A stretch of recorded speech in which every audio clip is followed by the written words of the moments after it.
कुछ हमारे साथ जुड़ चुके हैं। एपी सिंह हैं, वो हमारे साथ जुड़ चुके हैं इंडिया डेली पर।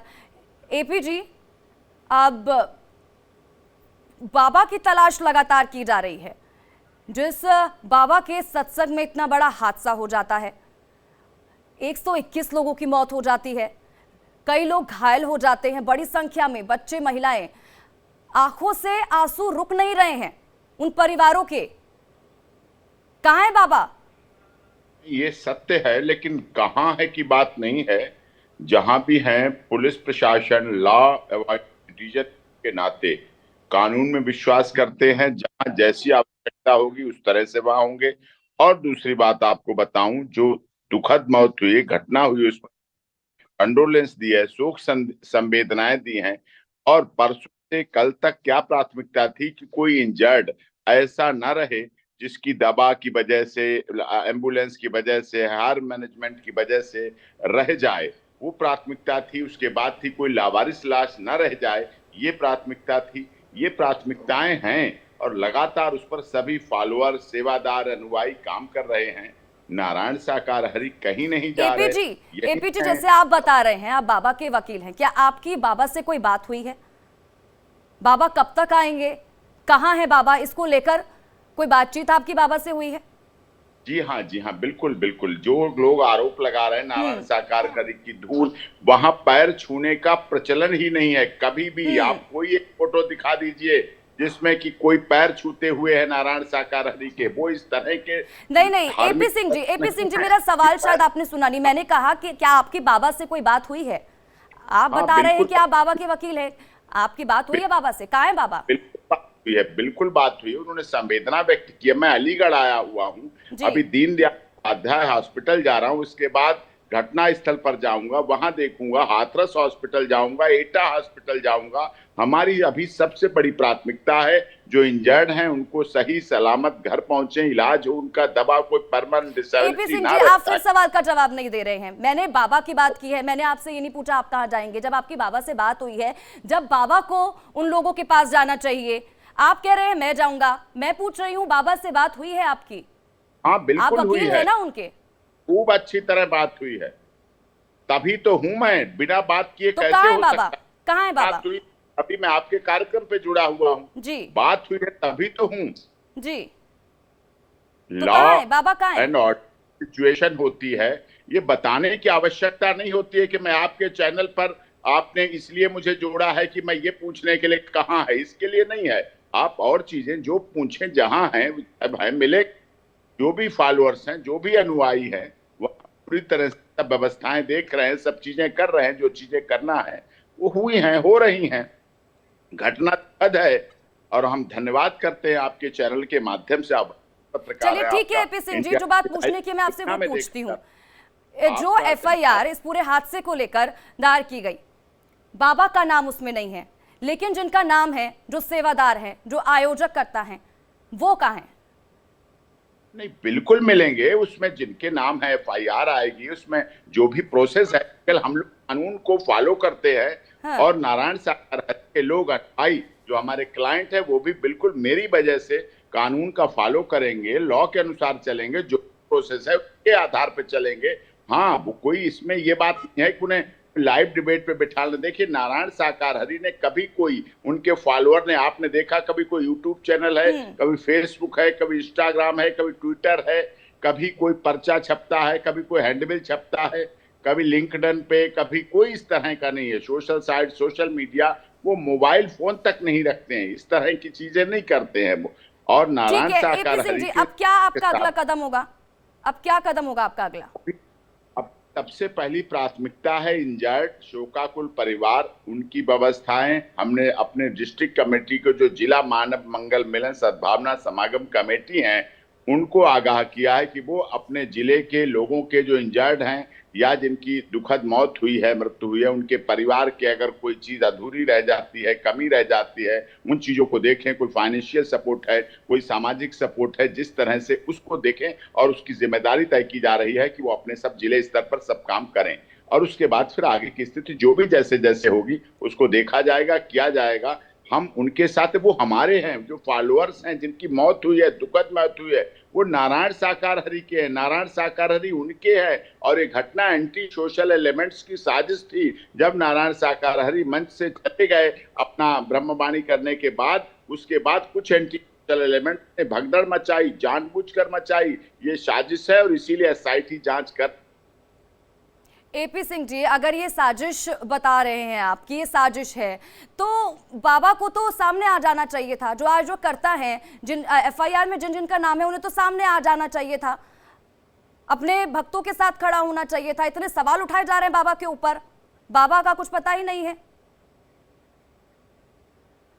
ठीक है, तो एपी सिंह वकील जुड़े हुए थे हमारे साथ, जो ये बता रहे थे कि वो बाबा के वकील हैं। फिर से उनसे संपर्क साधने की कोशिश करेंगे। पलक लगातार मेरी सहयोगी मेरे साथ बनी हुई है ग्राउंड जीरो से, लगातार ग्राउंड जीरो से पल पल की अपडेट और तस्वीरें कल भी पलक हम तक पहुंचा रही थी। पलक, हम एपी सिंह से बात कर रहे थे, जो अपने आप को बाबा के वकील बता रहे हैं। वो कह रहे हैं उनकी बात हुई है, समय आएगा तो सामने आएंगे, बाबा भी सामने आएंगे, और जो एफआईआर में जिन जिन का नाम है, चाहे सेवादार हो, आयोजक करता हो, वो भी सामने आएंगे। बिल्कुल स्वाति, देखिए, अगर कोई दूध का धुला होता है या फिर बहुत साफ होता है, अपने में कॉन्फिडेंट होता है, तो सबसे पहली बात ये होती है उसे अंडरग्राउंड होने की जरूरत नहीं पड़ती है। और जैसे मैंने अभी कुछ देर पहले बताया था कि वहां पर मौजूद जो जितने भी लोग थे वो कह रहे हैं कि भगदड़ मची, बाबा वहां तक पहुंचे भी नहीं, वो भाग गए।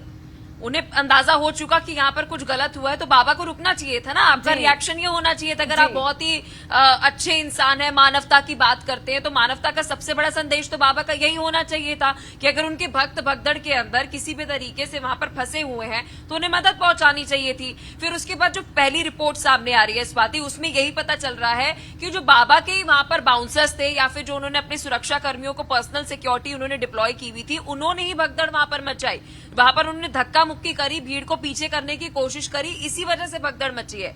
तो अभी जो मेन कल्प्रिट है वो तो लगातार यूपी सरकार जांच कर रही है इस पर, लेकिन जब हमने लोगों के साथ बातचीत की तो बाबा जो है एक क्वेश्चनेबल कैरेक्टर अभी नजर आ रहे हैं स्वाति। और उसके बाद बाबा और बाबा के आयोजक जो है वे अंडरग्राउंड हो जाते हैं। यूपी पुलिस जो है वो लगातार इन्वेस्टिगेशन कर रही है, छापेमारी कर रही है, उन्होंने अपने फोन तक भी स्विच ऑफ कर दिए स्वाति। बिल्कुल पलक, और वो डिटेल्स लगातार हम अपने दर्शकों तक पहुंचा रहे थे। कल भी कई बड़े खुलासे इंडिया डेली की तरफ से किए गए थे, दर्शकों तक पहुंचाए गए थे, क्योंकि इस दौरान जब बाबा जब सत्संग से उनका काफिला निकलता है तो इस बीच कई लोगों से उनकी बातचीत होती है। क्या बातचीत होती है? क्या उनकी तरफ से बाबा को नहीं बताया गया कि आपका काफिला निकला तो बाबा यहाँ पर इतना बड़ा हादसा हो गया, उन्हें तो रुक जाना चाहिए था, वापस लौट आना चाहिए था? आप सोचिए स्वाति, अंधभक्ति अभी इस चरम पर पहुंच चुकी है, इस कदर है कि ऐसे भी लोग थे स्वाति जिनके साथ हमने बातचीत की तो उन्होंने आगे से हमें ये कहा बाबा की क्या गलती है, बाबा ने क्या गलत किया है, उनकी क्या गलती है। वो अभी भी अपनी भक्ति में इतने ज्यादा लीन है स्वाति कि उन्हें समझ नहीं आ रहा कि जब सबसे ज्यादा उनके भक्तों को उनकी मदद की जरूरत थी, अगर एक इंसानियत के तौर पे भी वो आपके भक्त भी ना होते तो एक इंसानियत के अगर हम बात करते हैं तो उस वक्त अगर भगदड़ मच जाती है तो एक इंस्टेंट रिएक्शन आपका और मेरा भी स्वाति ऐसा होगा कि हम मदद जो है वो मुहैया कराएं। और बाबा का काफिला उस वक्त ऐसे फुर हुआ, ऐसे भागा जैसे उनका रिएक्शन। बिल्कुल, और पलक अब बड़ा सवाल तो यही है। ठीक है पलक, मैं लौटती हूँ आपके पास। अखंड हमारे साथ लाइव जुड़ चुके हैं, सीधा रुख अखंड का करेंगे और जानकारी लेंगे। अखंड, बाबा को लेकर कोई जानकारी, क्योंकि लगातार सवाल इसी को लेकर खड़ा किया जा रहा है। कल सीएम योगी आदित्यनाथ खुद मौके पर पहुंचे थे, जो पीड़ित परिवार थे उनसे बातचीत की गई, हॉस्पिटल पहुंचे थे, इतनी बड़ी टीम लगा दी गई है, लेकिन बाबा का कोई अता पता नहीं है। बिल्कुल, बाबा का अभी भी अता पता नहीं है। रात में हालांकि पुलिस ने बिछवा आश्रम में एंट्री ली और वहां पे छानबीन की, तकरीबन 1.25 घंटे तक पुलिस मौजूद रही, लोगों को एक एक कमरे की तलाशी ली गई, पूरे आश्रम की तलाशी ली गई, लेकिन बाबा वहां नहीं मिला, बाबा नहीं मिला। और उसके अलावा जो लोग वहां पे पहले से जिन्हें बाहर नहीं जाने दिया जा रहा था, रोके हुए चारों तरफ से उन्हें घेर के रखा गया था उसी आश्रम में, उनमें लोगों को फिर पुलिस ने कहा कि अब आप लोग निकलिए और यहाँ से आप लोग अब आश्रम खाली करिए। तो ज़्यादातर लोग उसमें से निकल गए हैं, कुछ लोग अभी बाकी हैं तो आज निकल रहे हैं। भारी तादाद में पुलिस बल लगाया गया था। रात में पीएसी के जवान लगाए गए थे और चारों तरफ से घेराबंदी करने के बाद फिर पुलिस एंट्री ली थी और छानबीन करती रही। रात में देर रात ये सारा कुछ कार्यक्रम चला और उसके बाद फिर जब बाबा नहीं मिला, एसपी सिटी की अगुवाई में ये सब कुछ हो रहा, तो एसपी सिटी ने ये बताया कि बाबा अंदर नहीं है और हमने पूरी तरह से तलाशी ली है। और फिर उसके बाद वो बाहर आए जब तो पुलिस के जवान वहाँ पे तैनात जरूर हैं, एक थाने की पुलिस है, पीएसी के जवान बाहर तैनात हैं, लेकिन अब आश्रम में ऐसा कुछ देखने को नहीं मिल रहा है। अखंड कई चीजें हैं, क्योंकि इस दौरान जब बाबा का जो काफिला है सत्संग से निकलता है तो कई लोगों से उनकी बातचीत होती है। अगर हम बात करें मुख्य आयोजक देव प्रकाश की, बाबा की उनसे बात हुई है, 2 मिनट 17 सेकंड तक बात हुई। इस बीच बात जो ही महेश चंद्र नाम के शख्स से भी होती है, संजू यादव का नाम जो सामने निकल कर आया उनसे भी होती है बाबा की बात, सत्संग आयोजक की पत्नी रंजना से भी बात होती है। क्या इन लोगों को लेकर कोई डिटेल सामने निकल कर आ पाई है? इन लोगों से बात हुई है या फिर इनसे जुड़े जो लोग हैं, परिवार के लोग हैं जो इनको जानते हैं, उनसे कोई बातचीत हुई पाई है कि जो बात हुई बाबा के बीच और इनकी क्या बातचीत हुई? कोई इंफॉर्मेशन? देखिए, पुलिस ने कई टीमें बनाई हैं, तकरीबन छोटी छोटी जो सादे वर्दी में जवान तैनात करने की बात है तो जगह जगह तैनाती की गई है। एलआईयू पूरी तरीके से सक्रिय है और लगातार जो साइबर क्राइम है, साइबर क्राइम के जरिए भी अगर यूँ कहा जाए वो इंटेलिजेंस जो फ़ोन कॉल रिकॉर्डिंग या सीडीआर पर जो ध्यान रखता है वो लगातार एक्टिव है। वो सारी चीज़ें चल रही हैं और इनमें एक एक व्यक्ति से जिससे भी बात हुई है, जो भी संपर्क सूत्र हो सकता है बाबा तक पहुंचने के लिए, वो सारे तलाश किए जा रहे हैं। चूंकि मुख्यमंत्री का सीधे सीधे आदेश है, इस पूरे मामले में जो भी दोषी होगा उसे बख्शा नहीं जाएगा। और जांच का दायरा, चूंकि एसआईटी गठित हो गई है, देर रात एसआईटी भी कल गठित हो गई, तो जांच का दायरा तो बाबा अखंड बहुत बहुत शुक्रिया।